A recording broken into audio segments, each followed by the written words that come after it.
welcome to Talking Business, the second episode of our series of conversations with small business owners. My name is Angela Atkinson. I'm the director of the North Metro Small Business Development Center. And we came up with this idea for doing this conversation series out of a lot of counseling with small business owners since the COVID crisis hit, and a recognition that there was a lot of really great educational content that's out there helping small business owners navigate the PPP program and SBA loans, but there really was not as much of an opportunity for small business owners to connect with each other and to tell their story.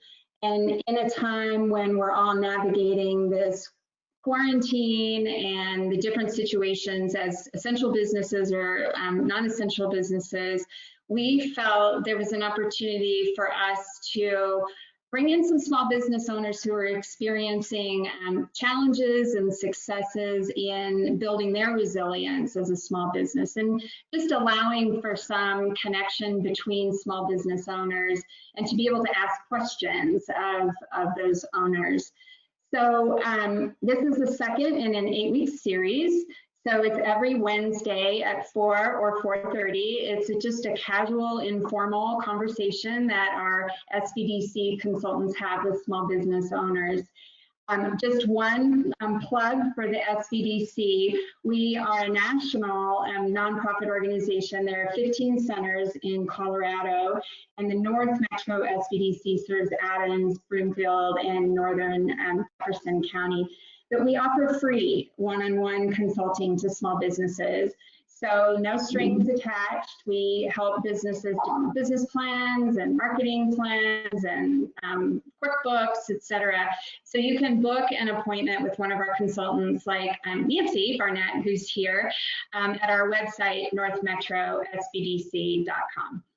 So you guys are probably all like super webinar savvy, but a little bit of housekeeping. So there is the opportunity, we're saving time at the end for Q&A, so just type your questions over in the questions box, and we'll pose those to Nancy and Tiffany. And then this will be recorded, so you will get a follow-up email if you didn't get the live broadcast. We will have recordings of this. So we want to thank all of you again for showing up. And I'm going to introduce Nancy Barnett, who is one of our just treasured lead consultants at North Metro SBDC. She does consulting for us as well as the Denver Center. She teaches Leading Edge, which she'll talk about. It's an entrepreneurship program. And I believe Tiffany was one of her Leading Edge students. I'm not sure. They'll get into that. But with that, I will turn it over to Nancy and Tiffany, and you all can introduce yourselves. Thanks, Angela. Well, hi, everyone. I'm Nancy Barnett, and I am a consultant at the SBDC. I started my first business about 11 years ago. Before then, I had been an executive for a corporation, and I thought I knew everything because I was an executive, and I found out quickly I didn't. And luckily enough, we found the SBDC, and they helped us amazingly, and I became a fan. And so I started consulting for them as well. Great resource. Don't be afraid to ask questions. And one of the messages we want to get across today is you don't have to do this alone. Okay, that there is support out there, and we want to give you that support in any way that we can. So without too much further ado, I would like to introduce, I teach here as well. I teach at Leading Edge, the 10-week class, and I also teach some other classes. When we talk about consultants, we have consultants that do business planning, business visioning. We have people who can help you with your accounting. We have people who can help you from a manufacturing side. We have experts in marketing in a lot of different areas. So that's what the SBDC does. One of my joys is teaching, and I had the opportunity, I don't know, Tiffany, I'm thinking about 5 years ago, maybe, I don't even remember. Yeah, I was much younger. I was much younger then, and Tiffany showed up in one of my leading edge classes, and she was a star from the beginning. But she always knew what she wanted to do. She was very clear about what she wanted to do, and she has done it. And I'd like to introduce her to you. And we want to talk today about two things: resilience and how to recalibrate or pivot in our business. And oftentimes we talk about pivot or we talk about recalibration and how, when that's the business side, we don't often talk about resiliency and how are we personally going to get ourselves through this. So we're going to talk about that as well. So I'd like to take this time to introduce Tiffany and let her be the star here. And so Tiffany, tell us about your entrepreneurial journey.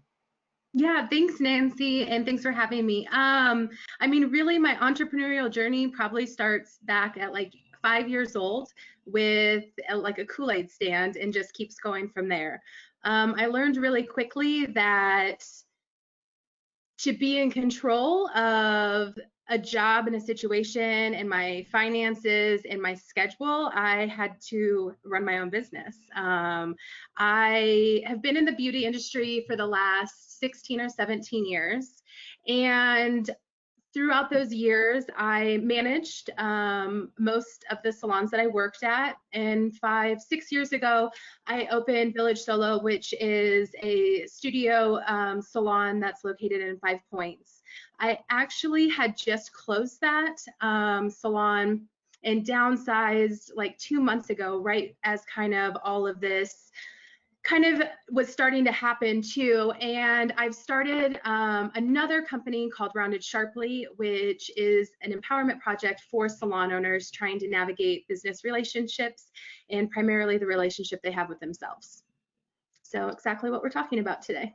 Exactly what we're talking about today. Yeah. When you were running with your salon, what did you do with your salon that had got people to come back, that built that clientele?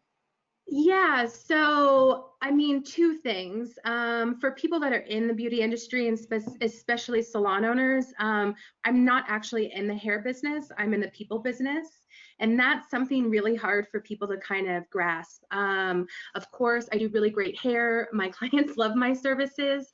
But if you really scroll through my reviews on Yelp or like my Facebook community, what people are actually talking about is an inclusive, exclusive culture that I made. So we are in kind of this salon, price scheme, kind of that middle higher price point for our services. And at the same time, when you walk into our studio space, we still have like that small town hospitality and customer service. It's a place that we welcome everybody regardless of their social status, and it's just very inclusive, and it's something that like people can feel. So it was a big part of my culture, and what made kind of my business a staple in the neighborhood. So we're in COVID-19, new territory, right? Yes. And you spent your life basically in a high touch business, right? Yeah. And now we're in a no touch or low touch business. How did that affect your salon and how it operated, or how do you believe it's going to affect actually all of us who are in those high touch businesses? Yeah, so I mean, a couple things. I have been spending some of my time both here in Denver and out in California. So it was kind of on my radar, maybe a little bit earlier than some of what we were seeing in Colorado. And I was watching kind of some of the salon closures that were happening like in other areas. So when we got our official announcement to close down, I mean, literally the announcement came out and it was backdated 2 days because it got held up at door and everything else. So, I mean, it was just like a complete straight shut off. So as a business perspective, right away, I knew that I probably wasn't sitting on as much cash flow as like I should be. We work 6 days a week and stuff. So there's a lot of influx of money in as well as money out. But I also knew that with some of the downsizing and restructuring and starting another company, I probably didn't have as much cash flow. So right away, I was not only concerned about my payroll, but my team's payroll. So I reached out and made sure that I had private funding from somebody to help float paychecks, because I didn't really know, like in a flash of an eye, somebody else was again responsible for my business and it was out of my control. So that was kind of a big thing. The next thing after taking care of my staff was about taking care of our guests. I get there's a lot of talk about, is a salon essential? Is it not? And from a vanity point, like, I realize that my industry is kind of superficial, but at the same time, we provide, a mental and emotional connection that people aren't getting elsewhere. And though we were seeing a lot of businesses closures, there was still a lot of businesses and people that were going to work that needed services that we were unable to give. So we linked up right away with a national brand that was selling take-home color kits and provided those as an alternative to just some quick gray coverage, like around the hairline, through the part, as well as we did Zoom video haircuts. More of it than anything was just offering a supportive solution to our clients. Clearly, I can't really teach you how to cut hair for the first time in 45 minutes as good as I've done as an industry professional, but it was a way that we still were able to keep a touch point with our clients, keep offering our services and still be present with them. So part of your strategy was to stay on the radar. Yeah. I wanted to stay on the radar. I wanted to still talk to them, still show up on social media. We still did text messages. We don't do a ton of like regular emails, in the past. And, right away, it was something that we started doing more email broadcasting, because we needed a way to keep in contact and, to keep in contact and just stay on their radar and not feel like they were just abandoned with it. My emails were funny, like, I'm eating all my quarantine snacks, my pants don't fit, it was relatable content, and it was way that as a brand and a culture that we speak to our community. And one of the things when we talk about is it essential or not, one of the underlying things you guys sell is confidence. 100%. Yep, helping people. And who needs to be confident right now? Everybody. Right? Yeah. Right. So knowing what you know now, because hindsight is always the 20/20, are there things that you would have done differently in managing your business or doing your business?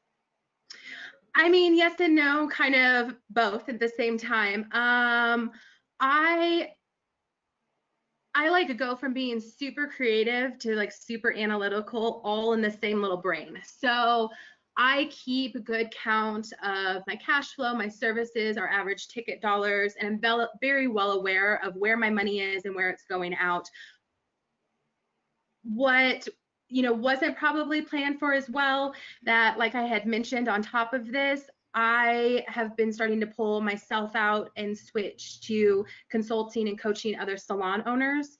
So as a company, I had already kind of had a big influx of cash that was missing off of my books for the last like 3 weeks going into this, and then we completely shut down our services.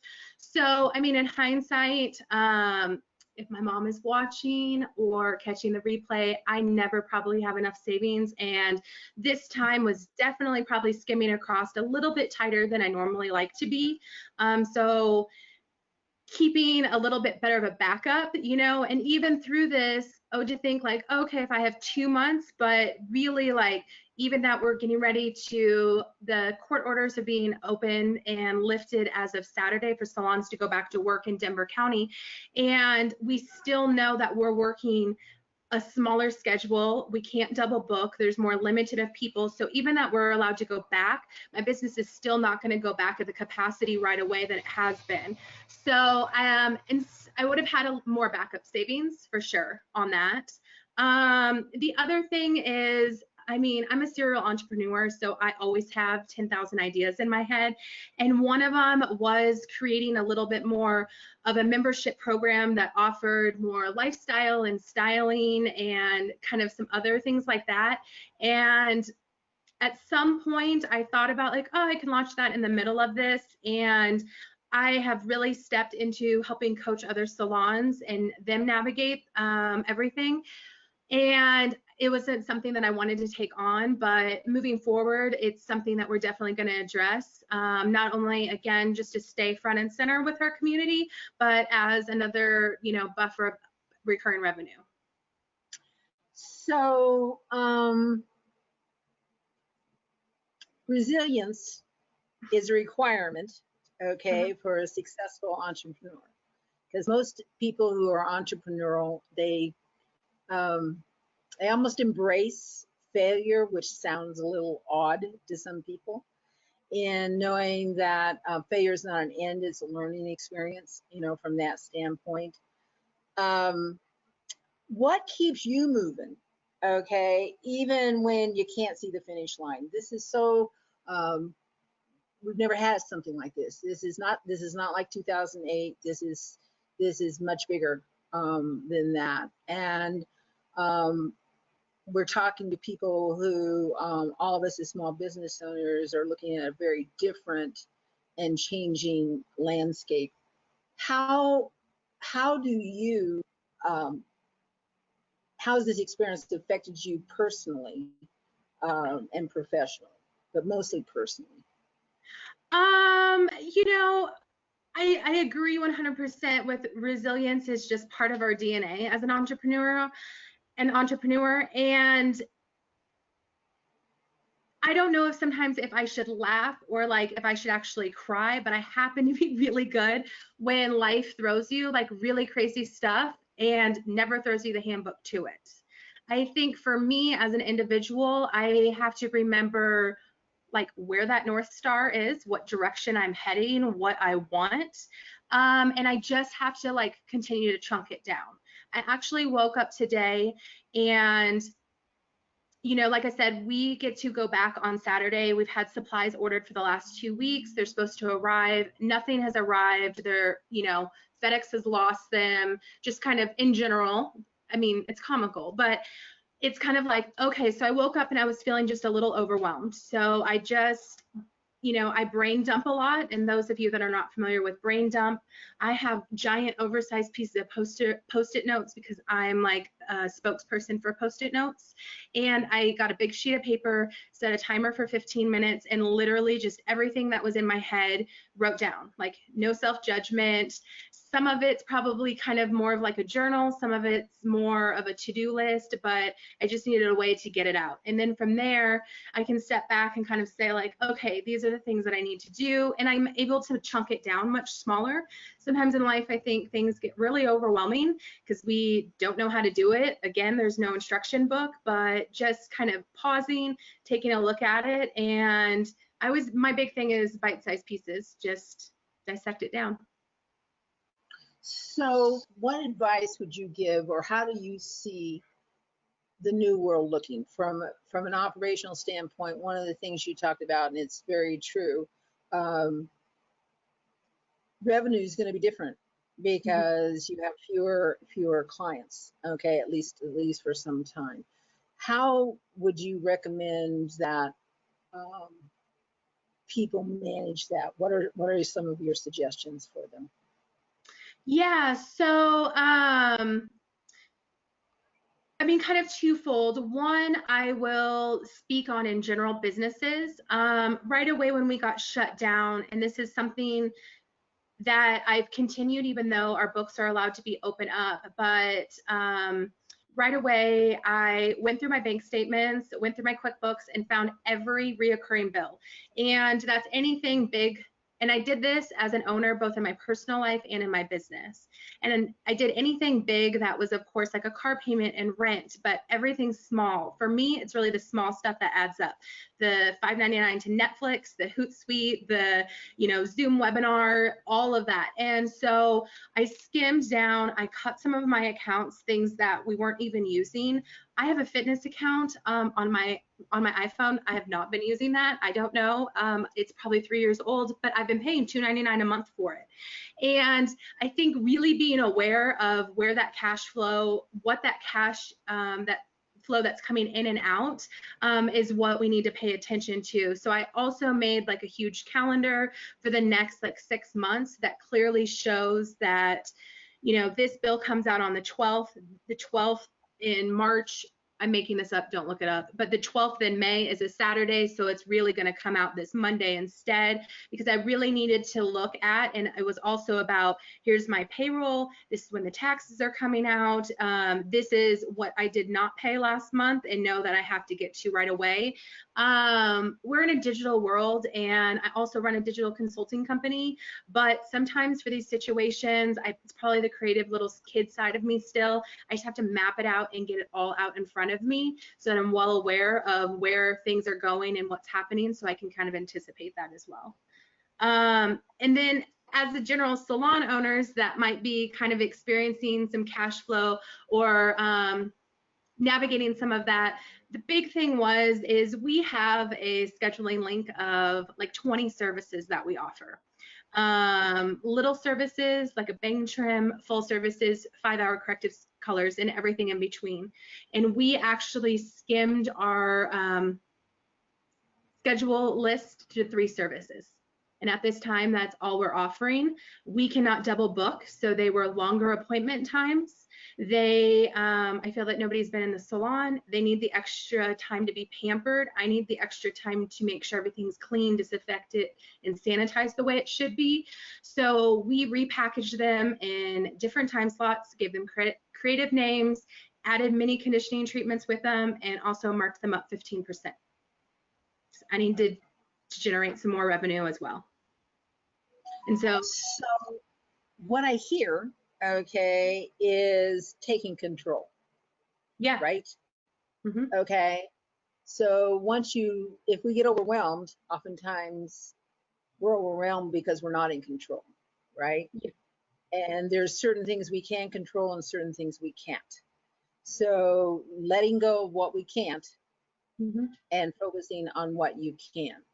As soon as you made those lists, as soon as you went through that process, as soon as you figured out, now what can't I do, but what can I do? What does that do to your brain? What do you think happens in your brain? I know what happens in your brain, but share what happens in your brain. Yeah, I mean, it gives me the confidence to continue forward. It doesn't look so overwhelming. It doesn't look so scary.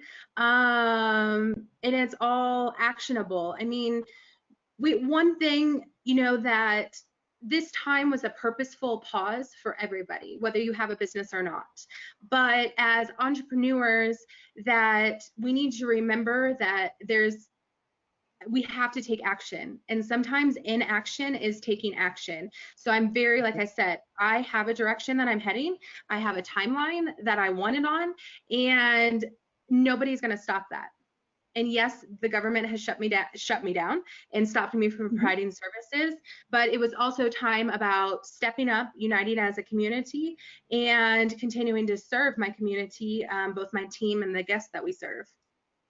So last question before we start, and those of you who have questions, start asking questions. How important is community in this situation? Community is my top value. So community is everything to me. I think both in my personal life and my professional life, I've gone through different times, eras, you know, obstacles, successes that I kind of felt I was alone or didn't have maybe a mentor or support system. And at the end of the day, like embracing and building a community is everything that I stand for. When we started actually having mandated closures, I opened a pop-up community. Like I said, I've been coaching salons one-on-one. I opened a pop-up community. We've now got like 320 salon owners in it, because we're all going through the same thing. And when you have somebody that you can talk to, relate to, bounce ideas off of, I mean, that's that's best. It allows you to know that you're not alone. It allows you to get some feedback and communicate. And I think it's just as important to not only have those things set up in our personal lives. You know, I have a best girlfriend that I know will pick up the phone whenever, but it's just as important to have those in business as well, because at the end of the day, my best girlfriend can't talk to me about I've now not allowed kids in my salon. My best girlfriend can't tell me how to write, you know, a new policy and procedure handbook about all of this. So I think it's really important that we also look and find communities and mentors that are business connections and industry specifics as well. Okay, so Angela, are there any questions out there yet? So I actually have some questions now. So yeah, go ahead and send in any questions about how Tiffany has responded. And it sounds like I think what I was really intrigued with is the importance of movement, even if it's incremental and tiny steps in the direction of your vision. And I wanted to ask you a little bit, and I loved purposeful pause. I really love that as a description. So it feels like there's an end, you know, a way that we can create lemonade out of this and become, you know, stronger business owners. I'm curious, you said that you put a value on staying in touch. Do you have any creative ways in which you were connecting with your clients as you were also like needing to control expenses with Hootsuite, et cetera? Like, how did you stay in touch with your clients and your people? So most of the time, our main communication really comes from our social media. And I backed away from that approach just a little bit because also as a brand, people are going to see what we're communicating, and people that we don't normally talk to are going to see our social media. So I turned and leaned a little bit more into my email list, because those are people that I already have relationships with, as opposed to, I mean, we have, in the last 4 or 5 days, I've had 5 new inquiries on Instagram. Are you guys open yet? Are your books open yet? I want to come in. You see so-and-so. So, I mean, our reputation speaks for ourselves, but I wanted to make sure that when I communicated with people, we were communicating with our people. These weren't new people. Mm-hmm. And so that was, you know, not something that I had traditionally stepped into as much. And it was everything. When we offered the take-home color kits, I shot a really bad video of me coloring my own hair and my roots. But it was like a hangout, and my clients watched it like a hangout. We talked about, like, now we're going to squirt this and we're going to mix this, and, you know, I mean, it was comical. And I think that, you know, people are, again, I'm not really in the hair business. People are showing up and servicing my business because of the relationships that myself and my team have built. And so people just want to hear from you. Even that's, you know, a thank you text message, or I sent a couple text messages to one of my stylists, had a couple guests that offered to prepay for services. We decided as a cash flow, as a business, that was not a good idea for us, because later I was going to have that money come out that would not be there. So, you know, I prompted her with a text message on how to, like, nicely decline that, but very appreciatively. And, you know, I went through and I connected with those guests as well. Like, that means a lot, like, where you're paying for high-end services that we're not even giving. So I think that just in general, remembering to show up is what it's all about. And those people are already used to seeing you. You know, my video, like, I'm going to judge myself, you know, for, like, oh, I looked dumb on it. Those people already know that I'm silly. Like, those, you know, my guests have that relationship with me. And I think that's why I leaned into the email marketing a little bit more, because it wasn't something that somebody could stumble upon that didn't already have a pre-existing relationship with us.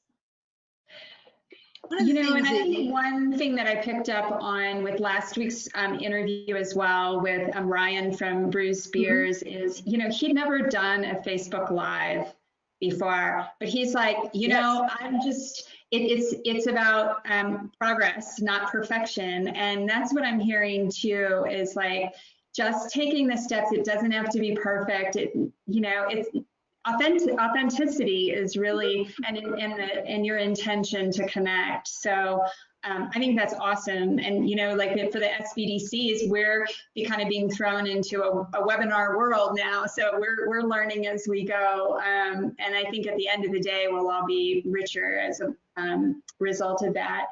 Can you share, I think you'll be opening, after Saturday.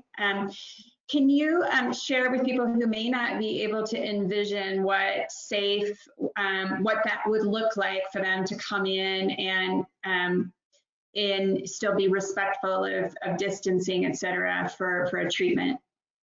Yeah, I'm going to speak on Denver County specifically because what we have learned that I was not really aware of is how many different levels of I don't know what the word is. Like governmental officials that are telling us what to do. So I didn't realize how many different separate health departments and DORA and this and that and everything that we actually had that was monitoring our licenses was kind of one of the big lessons I learned. But for Denver County in particular, our salons and personal services can open up on Saturday, and it's going to look a little bit different. Every space every business is required to have 10 people or under. So if I have 5 stylists, that means I can only have 5 clients. That means I can't double book. So sometimes for the ladies on here, if you're getting a color service, I might move you and apply another color or do something else. I cannot do that. Because we're in Denver again, we as a county are mandated to masks. We're asking guests to wait out front for us to make sure everything's clean and sanitary. And that was more just also kind of about allowing like the control and flow of the space. Salons have, I don't want to call them so much a remodel, but have been restructured. We have to have 6 feet between each station. And traditionally, nobody has ever given us guidance on that. So, I mean, I could reach over and touch somebody and you can't do that anymore. We actually ended up moving and spacing shampoo bowls too. Not everybody, because of plumbing, that was not required, but just to make sure. I run without a receptionist, but some of the salons that are larger are holding off on bringing the receptionist back because, again, just to keep that capacity limit there, there's some adjustments for sure. So we have a question.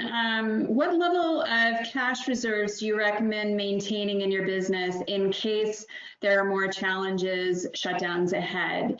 For example, enough to cover 1 month's expense, 2? I mean, traditionally, I think for my personal life, I've always had like 3. And for my business, I've had probably like 1. And I don't know if there's still actually a sweet answer to this because, you know, I don't know if I would actually sit on 6 months cash to run my business, to be honest, because that's other things that I could do to grow my business and invest in my business. What I do think that is important is at different times in my life, I'm 36, I don't own a home or anything. The only reason I bring this up is especially speaking for my original cash flow to open my business. Because I didn't have a home or something like that, I had a harder time accessing, you know, more than what I could put on the limit of a credit card. So I had to get creative on how I found that. And I think that for me, it was less important about the money that I had sitting in an account and more about the resources and connection I knew that I have built, that people were very generous and very supportive and gave me cash to keep my business going. So, you know, I don't think, I have friends that are in New York that don't have an open date.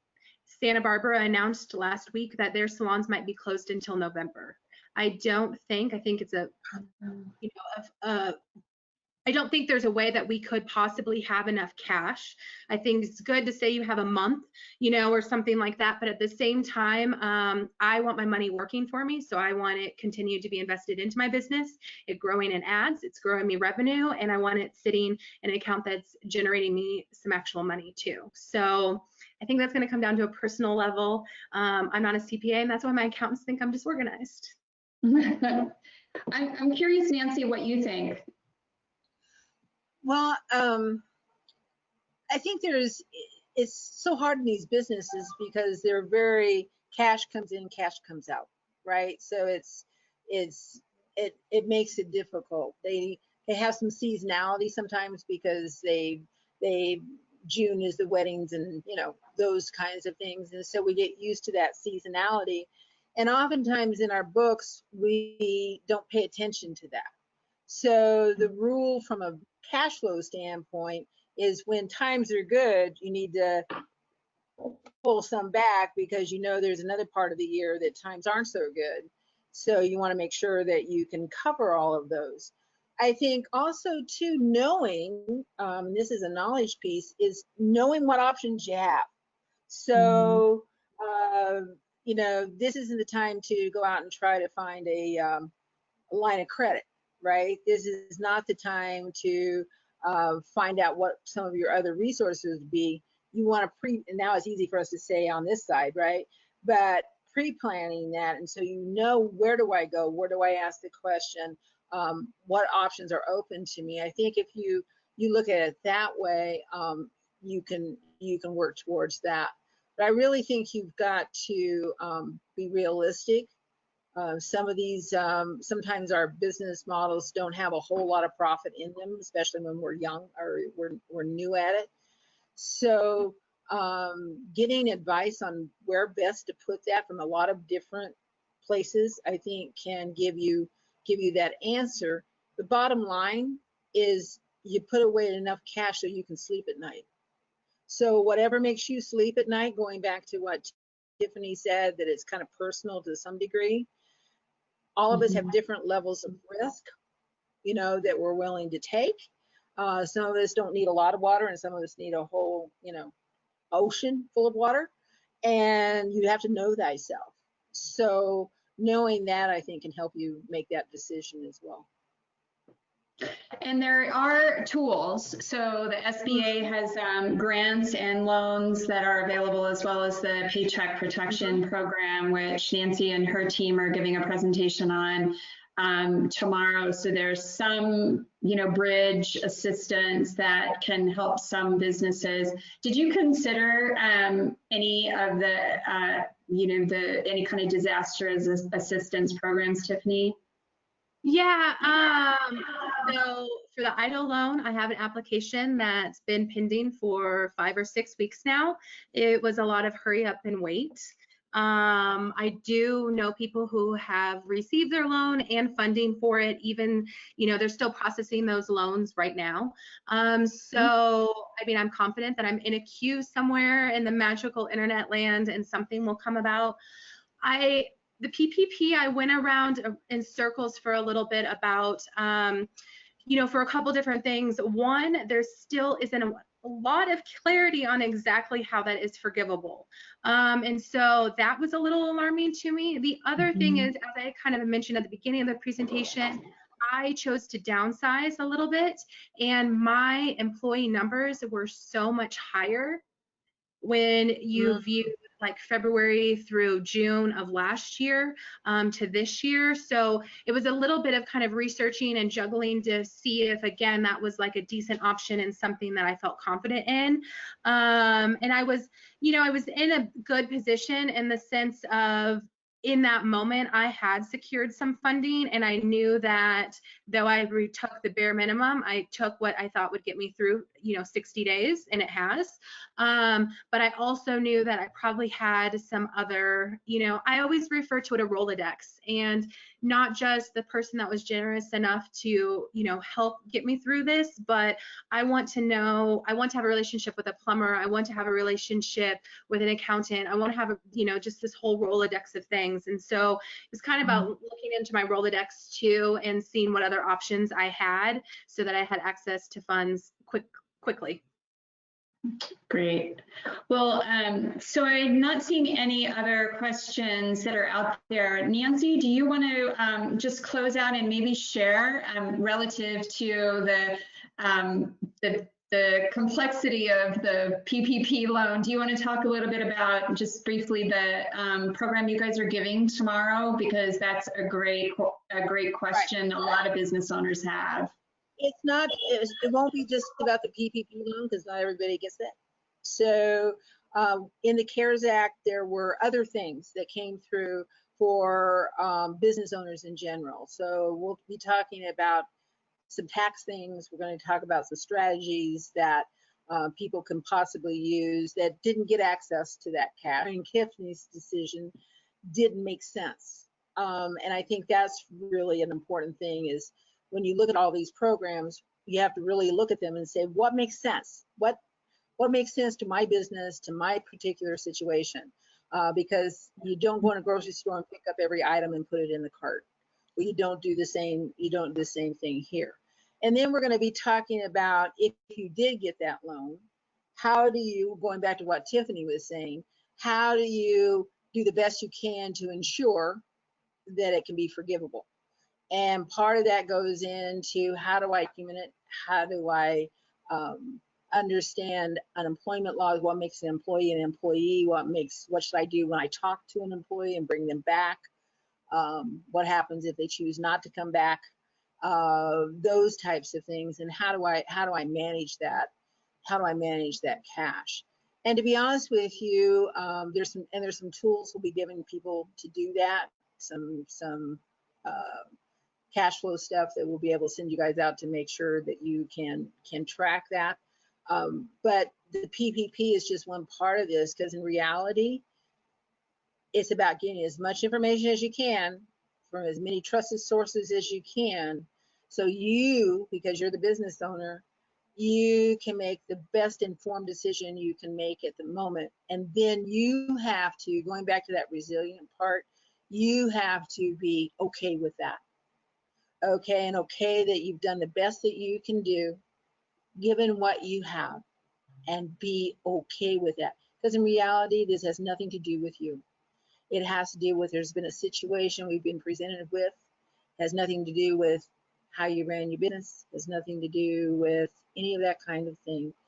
It's about what is, how we're going to react, and then live and be okay with that decision and know you did your best. And surround yourself, this is really important, surround yourself with people who love you and know you, and people, and that doesn't have to just be family. Sometimes that isn't family, if I think about it. Sometimes that isn't family, right? And it's business owners who know you all know what you're going through.